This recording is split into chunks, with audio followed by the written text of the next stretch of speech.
Hello friends, I am Nikita. I am a national instructor and a chess trainer. Welcome to our YouTube channel Chess Kaksha. In today's video, we are going to discuss a game which was played between Bobby Fischer and Mikhail Tal in 1961. Actually, after losing to Fischer, Mikhail Tal made a statement that is, it is difficult to play against Einstein theory. So let's learn from the game how Bobby Fischer won this game. Let's take a look. Fischer moved e4. Tal replied c5. Tal played Sicilian here. Knight to f3, knight to c6, d4, c cross d4, knight takes d4, and then Tal replied e6. Taimanov Sicilian. Black playing e6 for leaving the dark bishop free to develop to a variety of squares such as b4, c5, and even d6. Now, white moved knight to c3. Currently the most popular way for white to play. Tal was expecting knight to b5 here, but he moved knight to c3. Then black moved queen to c7. As we know, in all Sicilian lines, black intends playing on the queen side. The half-open c file is an ideal place for black rook or queen. So, black places the queen on the semi-open c file. The queen is also good guardian of this e5 square in the Taimanov Sicilian. This move is preventing an early e4 to e5 by white. Then white move g3. What is the idea behind this g3? We will know it later. It's an excellent move.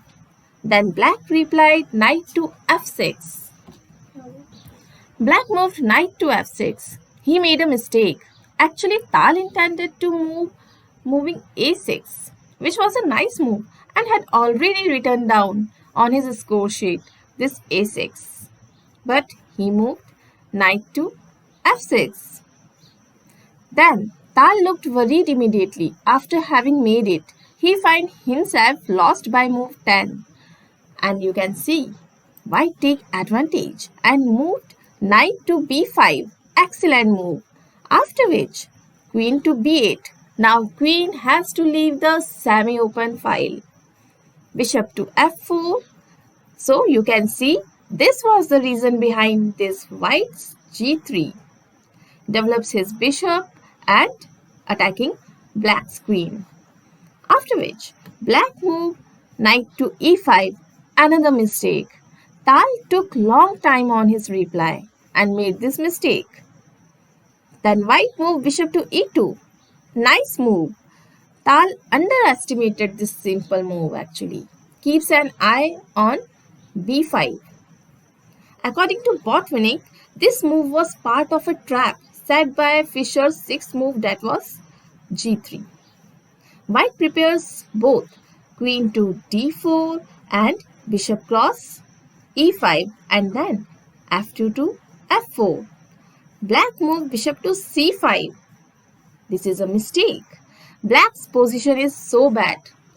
In tournament book, Tal suggested knight to g8 to prevent material loss.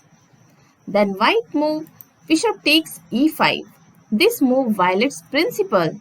The principle is don't trade away a pinned piece, but the bishop takes the pinned piece here. But it's an exception to the rule. In this case, he gives up his powerful dark color bishop in exchange for the gain in time and center control. You can see white has controlled the center now and gained time. Then black moved queen takes e5. White moved f4 attacking the queen. Queen to b8, the only place for queen. Black gained a piece but loses a tempo, and you can see white gained tempo and control on center square. After which white moved e5. It's forced because if knight retreat, then what will happen? If knight retreat to knight to g8, then knight to e4, bishop to e7, queen to d2, or it can move to queen to d3 also, or it can also move knight to d6 check.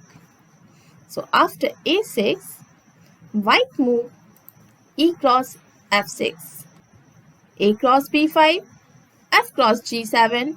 The g pawn continuously pushes its way. Now, rook to g8, attacking the pawn. Knight to e4. You can see, white moved his knight and placed it on central square. That's good. Bishop to e7. Queen to d4. A terrible position for black now. Rook to a4. A loss of tempo. Knight to f6 check. You can see white begin to attack king side. Now, black move bishop cross f6. Then queen takes f6. Queen to c7. Black lacks in development. The lonely c8 bishop you can see. And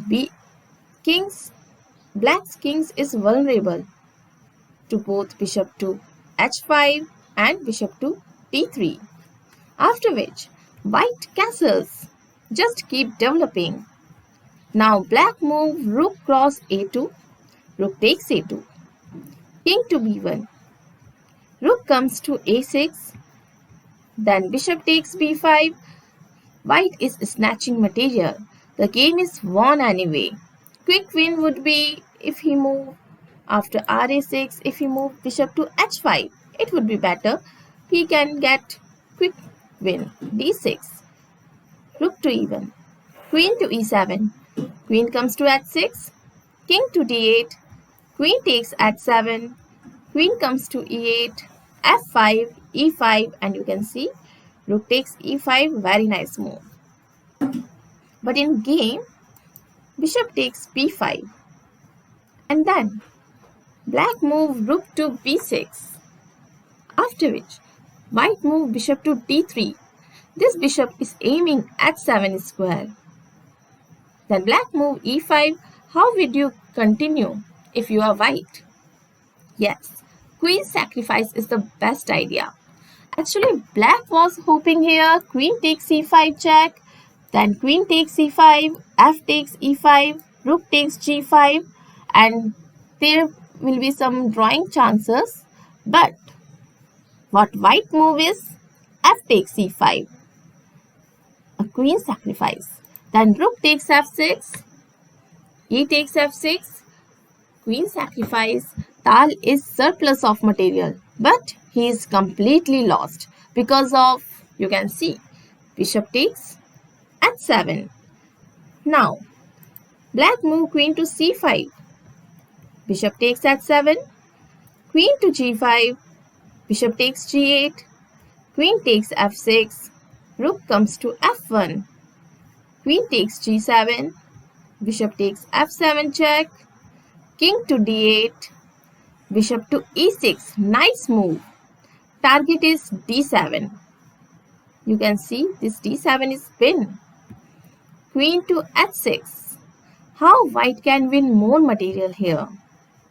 By taking advantage of pin. Yes. Bishop takes d7. Bishop takes d7. Rook comes to f7.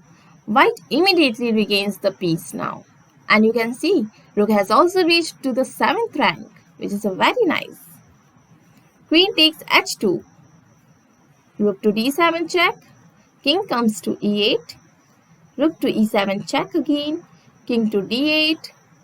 Then white move rook to d7 check. King has to move to c6.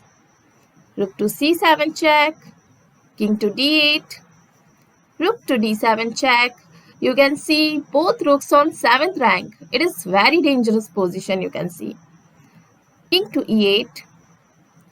Rook comes to d1. b5.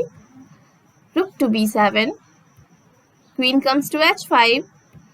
Then white move g4. He is pushing the pawn now.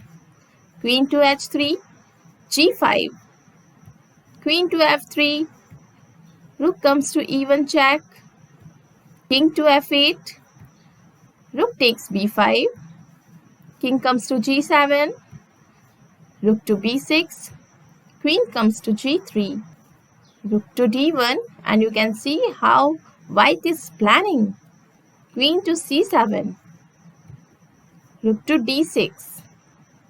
Queen to c8. b3. King to h7. Rook to a6. And here black resigned, because you can see both rooks has blocked king's and queen's way. So black resigned here. I hope you like this video. So please do like, share and subscribe my video. Thank you so much.